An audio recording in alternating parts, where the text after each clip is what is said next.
wararka ka imaanaya gobolka Shabeellaha Hoose ayaa sheegaya in ciidamada dowladda iyo kuwa amisom ay gudaha u galeen saaka degmada Barawe oo kamid ah degmooyinkii ay ku xognaayeen ururka Al-Shabaab.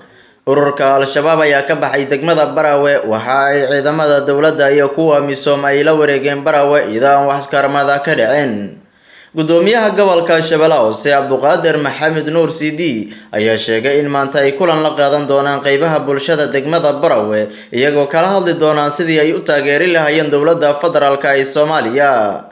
Ciidamada ayaa fariisimo ka sameystay gudaha iyo duleedka magaalada iyagoo baaritaano ay ka wada xaafado kamid ah degmada Barawe. Inta badan dadka ku nool degmada Barawe ayaa ka barkacay duulaankan la magac baxay Badweynta Hindiya oo ay ciidamada dowladda iyo kuwa amisom bilaabeen dhawaan ayaa gaaray degmooyinka ku yaala xeebaha Badweynta Hindiya ee gobolada Shabeellaha Dhexe iyo Shabeellaha Hoose kadib markii ay la wareegeen degmooyinka Cadalle iyo Barawe. Degmada Barawe ayaa ah degmo qadiimi ah oo leh xeeb waxa ay koonfur bari ka xigtaa magaalada Muqdisho ilaa 200 kiiloomitir.